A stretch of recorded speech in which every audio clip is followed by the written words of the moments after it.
आ रही है। तो आज हम थायराइड के ऊपर चर्चा करने वाले हैं। तो मैं आपसे यही पूछना चाहता हूँ कि भाई थायराइड है क्या, राइट दोस्तों। तो उसको थोड़ा सा टेक्निकली समझते हैं।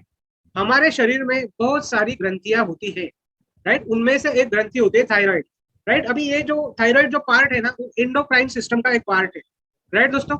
हमारा ब्रेन होता है और ब्रेन से जुड़ी हुई एक छोटी सी ग्लैंड होती है हाइपोथैलेमस। ये ब्रेन के साथ कम्युनिकेट करती है।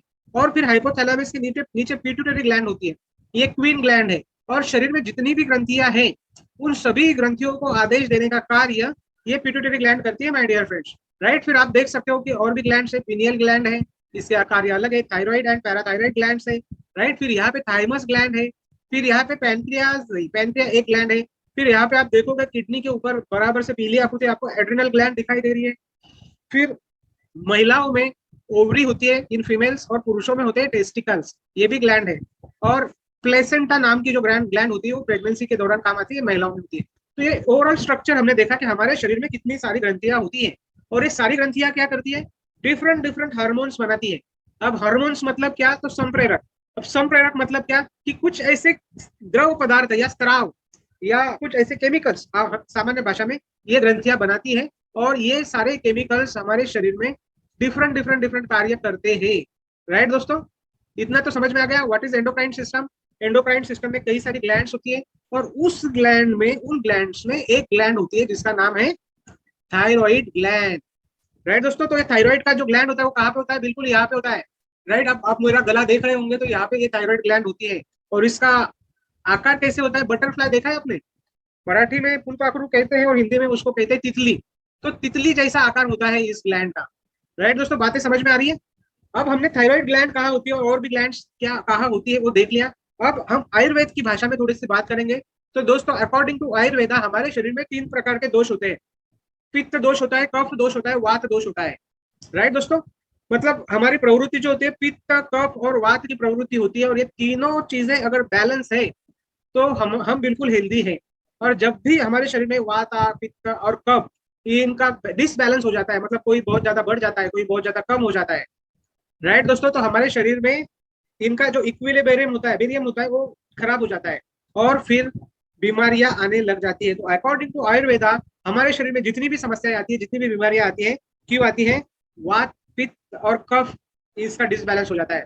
तो अब अकॉर्डिंग टू आयुर्वेद क्या कहते हैं, जब वात और कफ दोष बढ़ जाते हैं या कम हो जाते हैं जरूरत से ज्यादा, तो क्या होता है, थायराइड नाम की समस्या होती है, हमें थायराइड की बीमारी होती है, राइट दोस्तों। तो इतना समझ में आ गया, तो आगे बढ़ते हैं।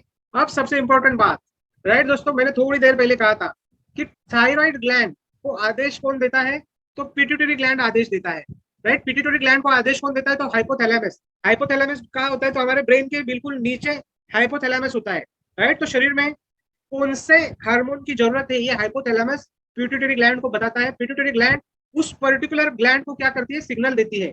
तो हाइपोथैलेमस क्या करता है, TRH नामक एक हार्मोन जनरेट करता है, जो जाके पिट्यूटरी ग्लैंड को, हाँ, पिट्यूटरी ग्लैंड को सिग्नल देता है कि भाई शरीर में थायराइड हार्मोन्स की जरूरत है। तो पिट्यूटरी ग्लैंड क्या करती है, एक हार्मोन जनरेट करती है, उसका नाम है TSH, थायराइड स्टिमुलेटिंग हार्मोन, और वो संदेश देती है हमारी थायराइड ग्लैंड को। और जैसे ही थायराइड ग्लैंड को ऊपर से संदेश आता है, ये थायराइड ग्लैंड क्या करती है, आप मेरा जहाँ पे मार्कर देख रहे हो दोस्तों, ये थायराइड ग्लैंड 2 हार्मोन जनरेट करती है, 2 हार्मोन सिक्रेट करती है, T3 और T4। T3 मतलब ट्राई आयोडोथायरोनिन, एंड T4 का मतलब होता है थायरोक्सिन, राइट दोस्तों। तो T3 में आयोडीन के 3 एटम होते हैं, और T4 में आयोडीन के 4 एटम होते हैं। तो ये 2 हार्मोन बनना शुरू हो जाते हैं, ये 2 हार्मोन्स हमारी थायराइड ग्लैंड बनाती है। अब थायराइड ग्लैंड ने ये हार्मोन्स बना दिए, राइट दोस्तों। अब जनरली हमारे शरीर में इनका प्रमाण कितना होता है, T3 और T4 का प्रमाण कितना होना चाहिए, राइट दोस्तों। ये इंटरनेशनल यूनिट है इसको, राइट। तो T3 जो होता है वो 3.8 to 6 होना चाहिए, T4 जो होता है वो 7 to 16 इंटरनेशनल यूनिट होना चाहिए, और TSH जो होता है 0.34 से 5.6, ये इनकी नॉर्मल रेंज है। तो हमारे शरीर में जब भी हार्मोन्स बनते हैं T3 T4 और TSH, ये उनका नॉर्मल रेंज है, राइट दोस्तों। अब हुआ क्या, हार्मोन बन गए, राइट, T3 बना, T4 बना, बात समझ में आ रही है दोस्तों। अब T3 और T4 क्या कार्य करते हैं, इसके ऊपर हम चर्चा करते थे। तो T3 और T4 का कार्य होता है, क्या कार्य होता है, कोई बताएगा मुझे? हाँ दोस्तों, तो T3 और T4 बहुत इंपॉर्टेंट कार्य हमारे शरीर में करते हैं। वसा यानी फैट को, प्रोटीन को और कार्बोहाइड्रेट्स को, मतलब हमें खाने में से जो सारी चीजें मिलती हैं उनको प्रॉपर मैनेज करना, उनको सही तरीके से शरीर में पहुंचाने का कार्य ये थायराइड हार्मोन करते हैं। फिर हमारे ब्लड में जो शुगर होता है, ग्लूकोज होता है, कोलेस्ट्रॉल होता है, फोस्फोलिपिड्स होते हैं, इनको, इनके मात्रा को नियंत्रण में रखना, इनको जरूरत से ज्यादा बढ़ने नहीं देना, ये कार्य थायराइड हार्मोन्स करते हैं। फिर हमारी हड्डियों को, हमारी सेल्स को, राइट, हमारी लैंगिकता को या हमारे मानसिक संतुलन को नियंत्रित करना, ये कार्य भी थायराइड हार्मोन्स करते हैं।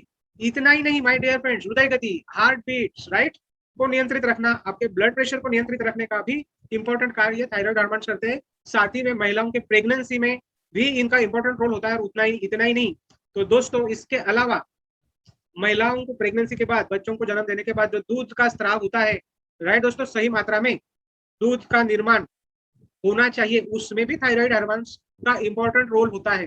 तो आपको मैंने जो बातें बताई, क्या आपको बिल्कुल सही तरीके से समझ में आई है दोस्तों? अगर आई है तो आप यहाँ पे मुझे बता सकते हैं कि यह सारी बातें समझ में आ गई है।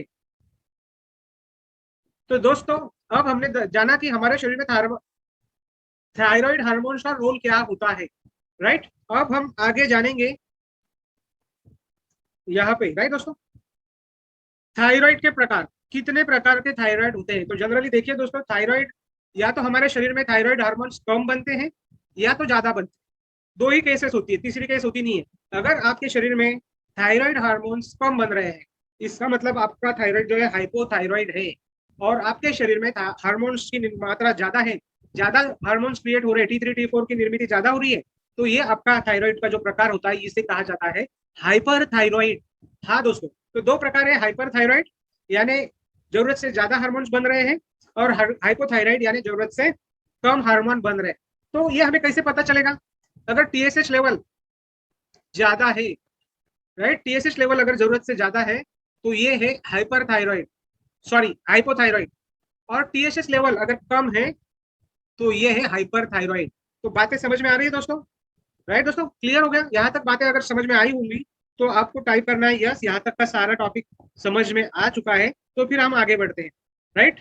क्योंकि क्या है, हम ऑनलाइन है, तो मैं आपके फेस को रीड नहीं कर सकता, आपकी बॉडी लैंग्वेज को देख नहीं सकता, सो दैट मेरे पास एक ही ऑप्शन है, और वो ऑप्शन क्या है कि आपको पूछूं। दुर्गेश जी कहते हैं यहाँ तक बातें समझ में आ गई, लेकिन I think there are 20 people, तो एटलीस्ट 10 पीपल शुड रिप्लाई कि भाई आप जो बोल रहे हो हमें समझ में आ रहा है। बाकी लोगों को समझ में नहीं आ रहा है क्या?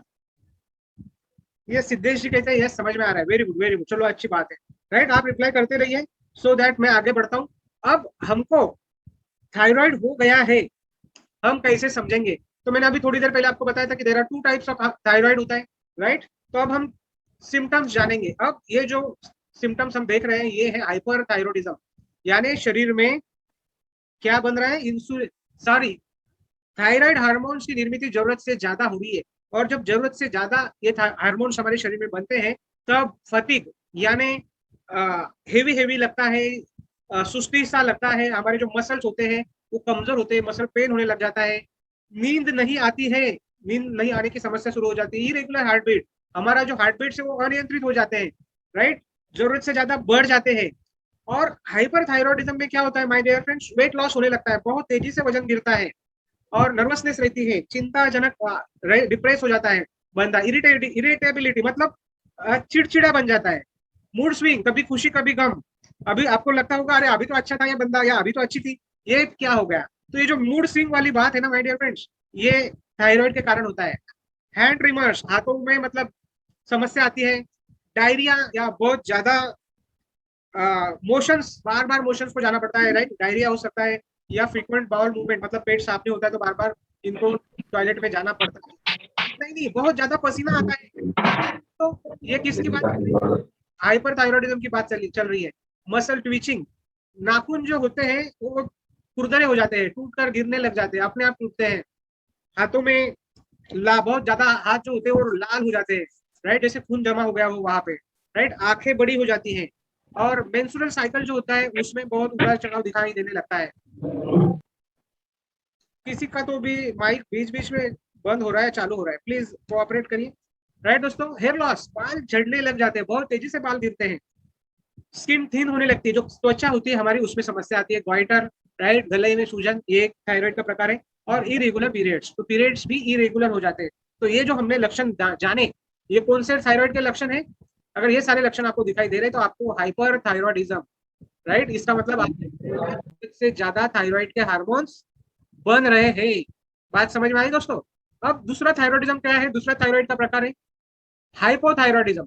हाँ दोस्तों, अब हाइपोथायरॉयडिज्म मतलब क्या होता है कि शरीर में जितनी आवश्यकता है उतने हार्मोन्स नहीं बनते हैं, और इसके कारण आपने देखा था हाइपर थायरॉयडिज्म में क्या होता है, हार्ट बीट बढ़ जाते हैं, लेकिन यहाँ पे उल्टा हो जाता है, धड़कन धीमी होती है, राइट, हमेशा थका थका सा रहता है, बंदा डिप्रेस हो जाता है, निराशाजनक नेगेटिव थॉट प्रोसेस हो जाती है, राइट, मेटाबॉलिज्म, मतलब शरीर में जो हम जो कुछ भी खा रहे हैं उसका सही तरीके से पाचन नहीं हो रहा है। तो क्या होता है,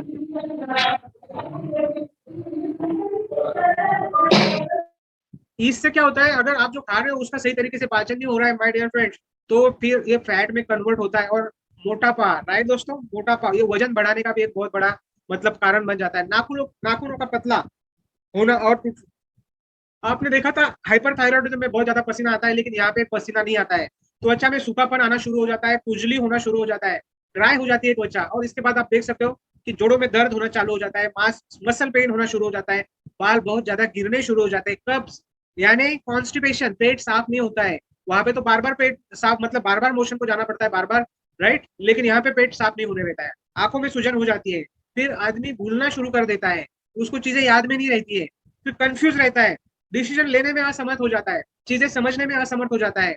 और हाइपोथायरॉयडिज्म में एक और जो मेंस्ट्रुअल साइकिल है, जो पीरियड्स होते हैं वो इरेगुलर हो जाते हैं, और क्या हो जाता है, मतलब 28 दिन में जो रेगुलर पीरियड्स आते थे वो 40 दिन तक बढ़ जाते हैं, राइट, इससे ज्यादा भी बढ़ जाते हैं, चेहरे में सूजन आती है, आंखों में सूजन आती है, खून में कोलेस्ट्रॉल का लेवल बढ़ जाता है। और माय डियर फ्रेंड्स, हाइपोथायरॉयडिज्म में आपने देखा तो फर्टिलिटी यानी बच्चों को जन्म देने में भी वो महिला अक्षम, मतलब उसकी क्षमता खत्म हो जाती है, बांझपन आ सकता है। तो ये जो सारे सिम्टम्स हमने देखे ये हाइपोथायरॉयडिज्म के हैं। ऐसे देखा जाए सॉरी, तो थायराइड बड़ी बड़ी समस्या निर्माण कर रहा है दोस्तों, राइट, थायराइड बहुत बड़ी समस्या है, और हर आज 10 में से 3 या 4 महिलाएं, हर 10 में से 3 या 4 महिलाओं को ये समस्या है, तो बहुत बड़ी समस्या है, राइट दोस्तों। अब हम जानेंगे कि भाई थायराइड क्यों हो रहा है। तो थायराइड होने के तो वैसे कई कारण है, लेकिन मुख्य कारणों को हम समझने का प्रयास करते हैं। तो तनाव सबसे इंपॉर्टेंट बात, मानसिक तनाव, टेंशन, ये सबसे बड़ा कारण है, राइट दोस्तों, जिसके कारण थायराइड हार्मोन्स का, इसके कारण हमारे ये हार्मोन सिक्रेशन के ऊपर फर्क पड़ता है। फिर अगर हम प्रॉपर डाइट नहीं ले रहे हैं, आहार में आयोडीन की कमी है, राइट, अब आयोडीन नमक से भी मिलता है और चीजों से भी मिलता है, तो थायराइड ग्लैंड प्रभावित होती है, थायराइड का सिक्रेशन प्रभावित होता है, फिर ये रोग अनुवांशिकता से भी हो सकता है। और दोस्तों, thyroid is what, hormonal imbalance. तो गर्भावस्था के दौरान ये अक्सर देखा जाता है कि एक महिला कई सारे हार्मोनल इंबैलेंस से पीड़ित हो जाती है, राइट दोस्तों, तो उसके कारण भी थायराइड होता है। और प्रॉपर डाइट ना लेने के कारण, अगर जैसे कि सोया प्रोडक्ट्स या और भी बहुत सारी चीजों का अगर हम इस्तेमाल करते हैं तो थायराइड हो सकता है। तो अभी हम क्या देख रहे हैं, हम देख रहे हैं कि थायराइड क्यों होता है, थायराइड होने के कई कारणों का हम मतलब यहाँ पे जान रहे हैं। अब एक और थायराइड का प्रकार है माय डियर फ्रेंड्स, और उससे कहा जाता है हाशिमोटो थायराइड। यानी ये क्या है, हाशिमोटो क्या है? तो दोस्तों, थायराइड ग्लैंड है हमारे शरीर में, राइट, ये T3 और T4 को जो सिक्रेट करती है, लेकिन कई बार हमारा शरीर क्या करता है, हमारी इम्यून सिस्टम क्या करती है, हमारे शरीर पर ही अटैक कर देती है। और अगर हमारी इम्यून सिस्टम कभी कभी इस ग्लैंड के ऊपर अटैक करती है और उसको हमला करके उसके कुछ पार्ट को डैमेज कर देती है, और इस कारण अगर हमारा पैनक्रिया, सॉरी दोस्तों, डायबिटीज के ऊपर काम करने के कारण पैनक्रिया ही आता है, थायराइड ग्लैंड कम हार्मोन सिक्रेट करती है क्योंकि उसको क्षति पहुंच गई है। तो ये हाइपोथायरॉयडिज्म का एक प्रकार है। फिर आगे चलते हैं, दूसरे प्रकार के बारे में जानने का प्रयास करते हैं।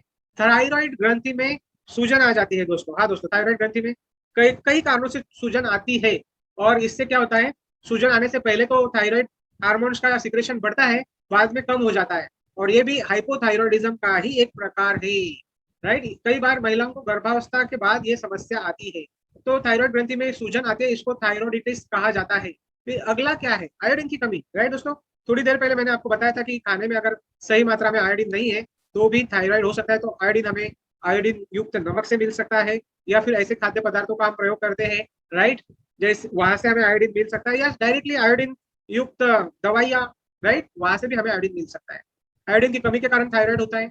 फिर माय डियर फ्रेंड्स, एक और समस्या होती है और उसे कहता है ग्रेव्स डिसीज, राइट।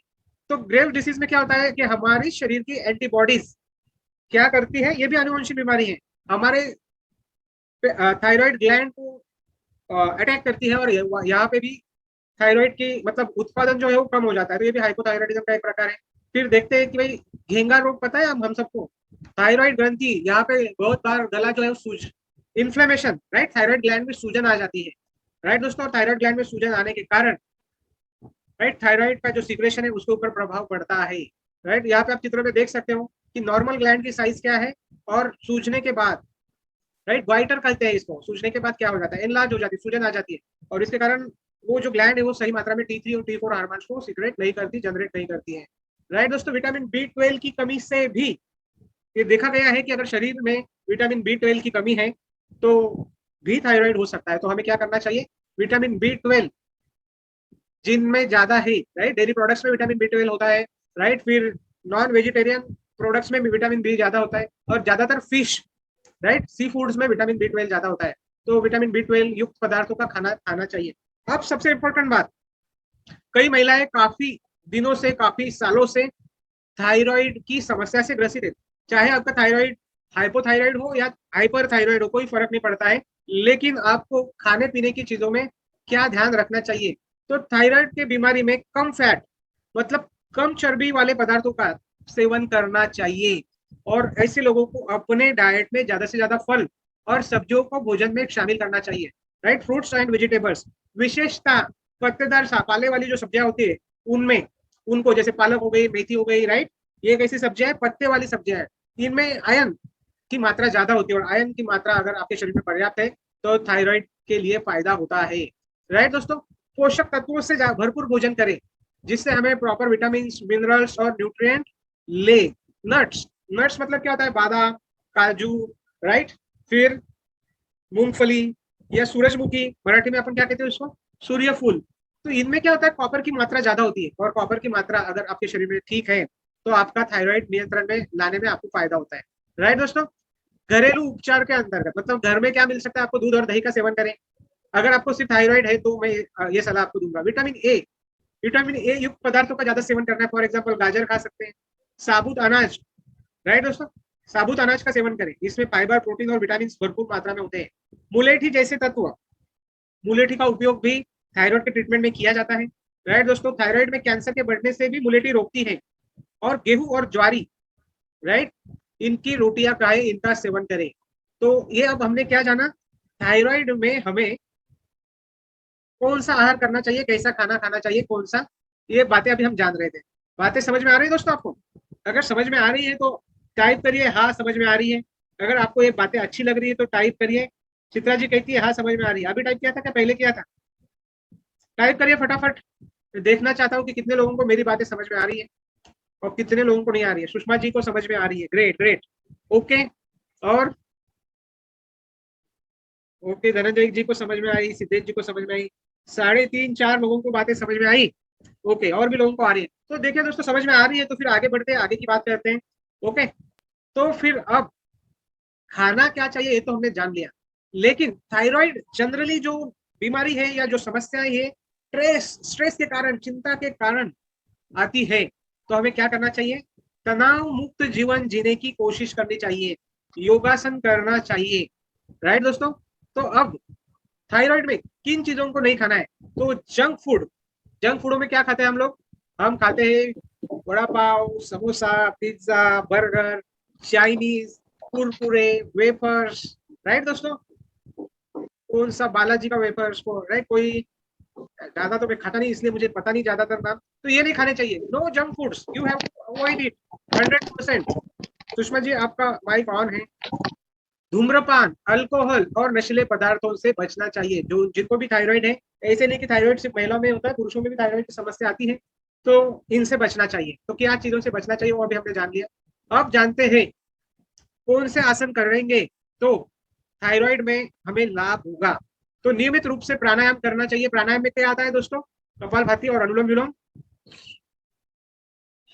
अनुलोम विलोम, कपालभाति क्या है? आंखें बंद 10-10 मिनट ये कर लीजिए, फिर सूर्य नमस्कार करिए, या पवन मुक्तासन कर लीजिए, या सर्वांगासन कर लीजिए, या उष्ट्रासन करिए, हलासन करिए। कोई भी 2 आसन आप कर सकते हैं, या 2 या 3 आसन करिए। थायराइड में आपको बहुत फायदा हो जाएगा। फिर आयुर्वेद, राइट दोस्तों, आयुर्वेद में मुलेठी, अश्वगंधा, तुलसी, हरी धनिया, त्रिफला चूर्ण, हल्दी और दूध, लौकी, काली मिर्च, शिग्रुपत्र, कंचनार, पुनर्नवा का काढ़ा, आलसी का चूर्ण और नारियल तेल, इनका प्रयोग करके राइट आप थायराइड को नियंत्रण में रख सकते हैं। राइट दोस्तों, तो क्या आप थायराइड को नियंत्रण में रखना चाहते हैं, या थायराइड से पूर्णतः मुक्त होना चाहते हैं? थायराइड की जो गोलियां या जो भी दवाइयां आपको चल रही है, उन दवाइयों से मुक्त होना चाहते हैं? क्या आपका उद्देश्य है? राइट दोस्तों, जरा टाइप करिए। थायराइड की समस्या से मुक्ति चाहिए, थायराइड की दवाइयों से मुक्ति चाहिए। ये सुषमा जी कहते हैं मुक्त होना चाहते हैं। बिल्कुल। तो दोस्तों, आज ये जो वेबिनार हम कर रहे हैं, ये वेबिनार किया जा रहा है हर्बायू वेलनेस इंडिया प्राइवेट लिमिटेड के माध्यम से। हर्बायू वेलनेस चाहती क्या है? हर्बायू वेलनेस चाहती है समूचे भारत को निरोगी बनाना, निरामय जीवन जीने के लिए प्रेरित करना, और आने वाले समय में आपको किसी भी प्रकार की कोई भी दवा की जरूरत ना पड़े, ऐसे भारत का निर्माण करना। ये हर्बायू का सपना है, ये हर्बायू का उद्देश्य है, ये हर्बायू का विजन है। राइट दोस्तों, अब हर्बायू के जो निर्माता है, हर्बायू के जो मेंटर है, उनके बारे में जानते हैं। He is a great scientist, doctor Ravindra Nandedkar ji. और डॉक्टर रविंद्र नांदेड़कर जी ने अपने जीवन के 25 से भी ज्यादा साल diabetes, thyroid, blood pressure, migraine, ऐसी कई जो जानलेवा समस्याएं हैं, जो आदमी को काफी पीड़ा देती है, ऐसी समस्याओं के ऊपर रिसर्च किया है। ऐसी समस्याओं के ऊपर उन्होंने रिसर्च कर दवाइयां बनाई है, और इन सभी समस्याओं से मुक्त होने का एक अवसर उन्होंने प्रदान किया है। डॉक्टर साहब ने जो रिसर्च किया था डायबिटीज के ऊपर, जो उनका रिसर्च है, उस रिसर्च को उन्होंने दुनिया के सामने पहली बार पब्लिश किया था, आज से 20 वर्ष पहले ज्यूरिच स्विट्जरलैंड में ये रिसर्च को उन्होंने पब्लिश किया था, और काफी इंटरनेशनल रिकॉग्निशन मिल चुका है। 2003 में उनके रिसर्च के ऊपर हमारी पार्लियामेंट में चर्चा हुई है, और उनके रिसर्च को मान्यता मिली है, पेटेंट ऑफर किया गया है। राइट दोस्तों, कई सारे पुरस्कारों से डॉक्टर साहब सम्मानित है। उन्हें भूषण नामक सम्मान उनको मिल चुका है। गवर्नमेंट ऑफ महाराष्ट्र ने उन्हें सम्मानित किया है, शंकराचार्य पुरस्कार से वे सम्मानित है। फिर my dear friends, vice president of India, और इतना ही नहीं, राष्ट्रपति पुरस्कार से भी डॉक्टर साहब सम्मानित है। तो इतने सारे पुरस्कार क्यों मिले होंगे, आप मुझे बताइए जरा। मैं आपसे चर्चा कर रहा हूँ, ऐसे ही मिले? कुछ नहीं किया, तो बहुत बड़ा रिसर्च किया है दोस्तों। और डायबिटीज के ऊपर उनका रिसर्च दुनिया का सबसे बेहतरीन रिसर्च है।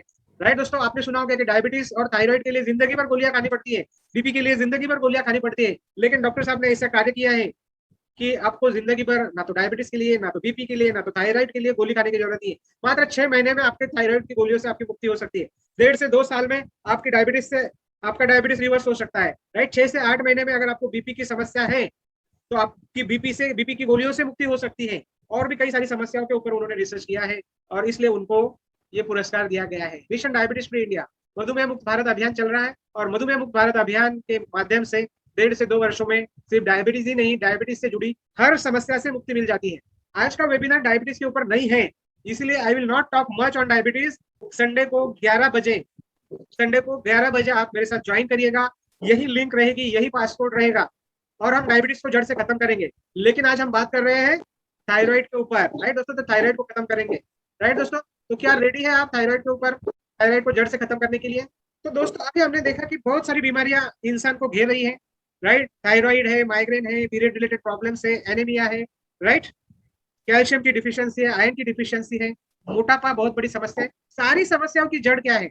राइट, जरा समझने का प्रयास करिए। आज के तारीख में हमें जितनी भी बीमारियां होती है, ज्यादातर बीमारियां होती है पोल्यूशन के कारण। आज जिस हवा में हम सांस लेते हैं वो हवा अच्छी नहीं है, उसमें केमिकल्स है। जो पानी हम पीते हैं, बहुत बार पानी दिखने में तो साफ दिखता है, साफ नजर आता है, लेकिन इस पानी में केमिकल्स होते हैं। जो खाना हम खाते हैं, जो फल हम खाते हैं, जो सब्जियां हम खाते हैं, किसान उनको उगाने के लिए केमिकल्स का प्रयोग करते हैं, फर्टिलाइजर्स का प्रयोग करते हैं, खाद केमिकल वाली डालते हैं। फिर बीमारी से जो गोलियां, बीमार होने के बाद जो दवाइयां हम खाते हैं, उन दवाइयों में केमिकल्स हैं, उन दवाइयों में प्रिजर्वेटिव्स हैं। राइट, उसका असर होता है, और प्राणीजन्य पदार्थ। तो ये सारे जो पदार्थ हम जो खा रहे हैं, पी रहे हैं, राइट दोस्तों, या थ्रू ब्रीथ, हम ब्रीथ करते, सांस लेते हैं, तो हमारे शरीर में केमिकल जाता है। ये सारा केमिकल क्या गड़बड़ी करता है, मैं आपको दिखाना चाहता हूँ। तो ये सारा केमिकल क्या है? टॉक्सिन है, हमारे शरीर में जाता है और सभी बीमारियों को लाता है। तो क्या करता है? देख सकते हैं आप इस चित्र में, आपको क्लियर दिखाई देगा कि पहले जब हमारा जन्म हुआ था तो हम बिल्कुल हेल्दी थे, राइट, कोई बीमारी हमारे शरीर में नहीं थी। लेकिन धीरे धीरे धीरे धीरे बढ़ते बढ़ते बढ़ते बहुत ज्यादा केमिकल्स, बहुत ज्यादा टॉक्सिन्स हमारे शरीर में आ जाते हैं, और ये टॉक्सिन्स क्या करते हैं, हमारे सेल्स को डैमेज करना शुरू करते हैं। सेल्स डैमेज होते हैं in the sense tissues damage होते हैं, टिश्यू डैमेज होता है in the sense organs damage होते हैं, और ऑर्गन्स डैमेज होते हैं इसका मतलब हमारा सिस्टम खराब हो जाती है और पूरे शरीर में बीमारियां फैल जाती है। तो दोस्तों, toxin is the main cause of all disease. हमारे शरीर में जो केमिकल जा रहा है, जो टॉक्सिन जा रहा है, यही मेन कॉज है। तो अब क्या करना चाहिए, राइट दोस्तों, क्या करना चाहिए? तो सबसे बड़ी बात है, need to cleanse the body. हमारे शरीर की सफाई होनी चाहिए। अब आप बोलोगे हम तो रोज सफाई करते हैं, राइट दोस्तों, ये मैं अंदरूनी सफाई की बात कर रहा हूँ, मैं बाहरी सफाई की बात नहीं कर रहा हूँ दोस्तों। अच्छा तेल, अच्छा साबुन, अच्छा शैम्पू हम यूज जरूर करते हैं, लेकिन ये बाहर यूज होता है, अंदर यूज होता है क्या? राइट दोस्तों, अंदर तो यूज होता ही नहीं। तो अंदर की सफाई के लिए क्या करना चाहिए? तो आयुर्वेद कहता है कि need to cleanse the body, body के अंदर से सफाई होनी चाहिए। और फिर इस टॉक्सिन ने क्या किया है दोस्तों, हमारे बॉडी को बहुत ज्यादा डैमेज कर दिया है, तो बैलेंस करने की जरूरत है, राइट। तो आयुर्वेद में इसे ब्रहण कहा जाता है। तो सेल्स को रिपेयर करना पड़ेगा। फिर क्या करना होगा? एक्टिवेट करना होगा, आपकी सेल्स की क्षमता को बढ़ाना होगा, और उतना ही नहीं, डिफेंडिंग मोड पे भी लाना पड़ेगा, यानी आपके शरीर की इम्यूनिटी को बढ़ाना पड़ेगा। अगर आप बिल्कुल निरोगी निरामय जीवन जीना चाहते हैं तो आपके शरीर की अंदरूनी तौर पे ये सारी बातें रोज होनी चाहिए, हर दिन करनी चाहिए। तो क्या करना पड़ेगा दोस्तों, राइट? मैं बताता हूँ आपको। जैसे गाड़ी की सर्विस करते हैं ना, हम लोग करते हैं क्या नहीं करते? कितने लोग हैं यहाँ पे मोटरसाइकिल या फोर व्हीलर चलाते हैं, या एटलीस्ट उनके घर में है? जरा मैं देखना चाहता हूँ, रेज योर वर्चुअल हैंड्स। आप आपके वर्चुअल हैंड्स रेज करिए या चैट बॉक्स में डालिए, your chat box is also open here, और else you can, yes, Siddhesh ji गाड़ी चलाते हैं, सुषमा जी चलाती है, संजय मिश्रा जी हमारे मित्र, राइट, एमपी से है, वो भी चलाते हैं। तो इस गाड़ी की हम सर्विस करते हैं क्या नहीं करते हैं रेगुलर इंटरवल पे? बताइए दोस्तों, करते हैं ना? क्यों करते हैं? कोई बताएगा चैट बॉक्स में, गाड़ी की सर्विस क्यों करते हैं? हाँ, मैं देख रहा हूँ जरा, यस यस तो आ रहा है, लेकिन क्यों करते हैं? मैं आपको जरा कुछ सवाल पूछ रहा हूँ। गाड़ी खराब ना हो, आगे चले। बिल्कुल, राजेश्वरी जी ने बिल्कुल सही जवाब दिया कि गाड़ी खराब नहीं होनी चाहिए। तो गाड़ी खराब नहीं होनी चाहिए, इसलिए हम कर रहे हैं। हर 3 या 4 महीने में हम जाके उसको नया ऑयल डालते हैं, उसके पार्ट्स बदलते हैं, राइट। तो बॉडी खराब नहीं होती क्या? बॉडी बिल्कुल अमर है क्या? ऐसा तो नहीं है। तो दोस्तों, जैसे गाड़ी की सर्विस होती है, वैसे हमें क्या करना चाहिए, हमारी बॉडी की भी सर्विस करनी चाहिए। अब देखिए, ये 50,000 की गाड़ी हो सकती है या 1 लाख की गाड़ी हो सकती है, उसका तो हम बराबर से ध्यान रखते हैं, रखते हैं नहीं रखते? अब पेट्रोल पे चलने वाली अगर ये बाइक है तो इसमें डीजल डालेंगे क्या? नहीं डालेंगे। रॉकेट डालेंगे क्या? नहीं डालेंगे। गैस डालेंगे? नहीं डालेंगे, क्योंकि अगर ऐसा करेंगे तो क्या होगा, इंजन खराब हो जाएगा, गाड़ी मर जाएगी। अब 50,000 की गाड़ी हो सकती है, 5 लाख की हो सकती है, 50 लाख की हो सकती है, ठीक है। अब हमारा जो शरीर है वो भी एक गाड़ी की तरह इंजन है या नहीं है? है। अब गाड़ी से ज्यादा सस्ता है या गाड़ी से ज्यादा कीमती है? कोई बताएगा यहाँ पे? सस्ता है या महंगा है या प्राइसलेस है? हमारा जो शरीर है, माय डियर फ्रेंड्स, ये प्राइसलेस है, ये वैल्यूएबल है, इसकी पैसों में तुलना नहीं की जा सकती, राइट। लेकिन हम लोग क्या कर रहे हैं दोस्तों, हमारी जो मटेरियल थिंग्स है उनको तो हम प्रॉपर से ध्यान रख लेते हैं, 2 व्हीलर हो रही, 4 व्हीलर होगी, लेकिन हमारी जो बॉडी है उसका ध्यान नहीं रखते। अब हम सभी को पता है कि भाई शराब अच्छी बात नहीं है शरीर के लिए, नहीं पीनी चाहिए। तंबाकू सिगरेट अच्छी बात नहीं है, उसको नहीं खाना चाहिए, ये नहीं पीना चाहिए। Junk foods are as good as poison. Pizza, burger, Chinese, पता नहीं, ये सारी चीजें हमारे लिए हानिकारक है, लेकिन हम लोग क्या कर रहे हैं, जानबूझ के अपने शरीर को डैमेज कर रहे हैं, माय डियर फ्रेंड्स, राइट। पैसा देके बीमारियों को खरीद रहे हैं। एक आदमी सिगरेट पीता है, पैसा देके 12-15 रुपए की सिगरेट पीता है, अपने जिंदगी के 5 मिनट खत्म करता है और कई सारे कैंसर्स को शरीर में बुलाता है। तो माय डियर फ्रेंड, जिस तरीके से गाड़ी की सर्विस होती है उस तरीके से हमें अपने शरीर की सर्विस करनी चाहिए, डिटॉक्सिफिकेशन करना चाहिए, राइट। और उसके लिए हमारे ग्रेट साइंटिस्ट डॉक्टर नांदेड़कर जी ने एक ऐसा प्रोडक्ट बना दिया है, उसका नाम है प्रोटेक्ट 360। हाँ दोस्तों, प्रोटेक्ट 360 एक बेहतरीन दवा है। ये आपके थायराइड पे काम करती है, ये आपके माइग्रेन पे काम करती है, ये डिटॉक्सिफिकेशन के ऊपर काम करती है, राइट। तो ये प्रोटेक्ट 360 जाके करेगा क्या? तो ये प्रोटेक्ट 360 आपके शरीर में जितने भी, मैंने जैसे पहले ही ये वेबिनार शुरू किया था तब कहा था कि अकॉर्डिंग टू आयुर्वेदा, वाता, पित्त और कफ, ये 3 दोष डिसबैलेंस हो जाते हैं, इनमें इम्बैलेंस हो जाता है, और फिर शरीर में एक एक करके समस्या आने लग जाती है, राइट दोस्तों। तो प्रोटेक्ट 360 का कार्य क्या है? प्रोटेक्ट 360 का कार्य है शरीर में ये जो 3 दोष इम्बैलेंस हो चुके हैं इनको बैलेंस करना, और मेनली थायराइड वाता और कफ ये दोषों के इम्बैलेंस से होता है। तो प्रोटेक्ट 360 क्या करता है, हाँ, इन दोषों को बैलेंस करता है। राइट दोस्तों, तो प्रोटेक्ट 360 वो प्रोडक्ट है जिसका निर्माण हमारे ग्रेट साइंटिस्ट डॉक्टर नांदेड़कर जी ने किया है, और ये आपके थायराइड को भी बेहतरीन तरीके से नियंत्रण में लाता है। थायराइड के जो भी कॉम्प्लिकेशंस है उनके ऊपर भी काम करता है। राइट दोस्तों, दूसरा काम क्या करता है, शरीर के जितनी भी इम्प्योरिटीज हैं उनको शरीर से बाहर निकाल देता है। राइट, दूसरा कार्य क्या करता है, जो डैमेज हमारे शरीर के सेल्स को हुआ है, राइट, अब हमने देखा था कि थायराइड सेल्स को भी, थायराइड के स्ट्रक्चर को भी डैमेज होता है, थायराइड में इन्फ्लेमेशन भी आता है, थायराइड में सूजन गॉइटर भी होता है।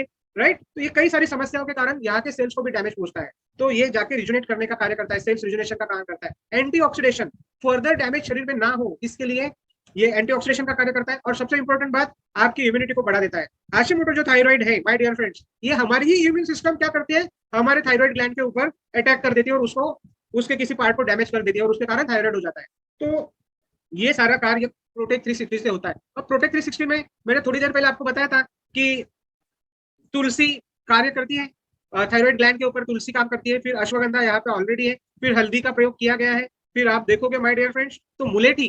तो ये चार घटक ऑलरेडी जिसको आयुर्वेद भी एडवोकेट करता है, वो सारे घटक प्लांट बेस में, राइट, एक्सट्रैक्ट बेस में प्रोटेक्ट 360 में मिलाए गए हैं। अगर आप आपके थायराइड को परमानेंटली टाटा बाय बाय करना चाहते हैं तो यू कैन स्टार्ट प्रोटेक्ट 360। आने वाले 3 से 6 महीनों में आपको thyroid level, TSH level normal normal normal, T3 T4 levels normal normal normal, आपकी आज भी जो भी आयोडीन मतलब एल्ट्रॉक्सिल ले रहे होंगे या थायरोनॉम ले रहे होंगे, कोई 25 ले रहा होगा, कोई 50 ले रहा होगा, कोई 100 की गोली ले रहा होगा, धीरे धीरे धीरे धीरे क्या हो जाएगा, ये गोलियों का प्रमाण कम हो जाएगा और एक ऐसा समय आएगा कि आपको थायराइड के लिए गोली लेने की जरूरत नहीं पड़ेगी माय डियर फ्रेंड्स, और ना ही प्रोटेक्ट 360 लेने की जरूरत पड़ेगी, आप थायराइड से मुक्त हो जाओगे।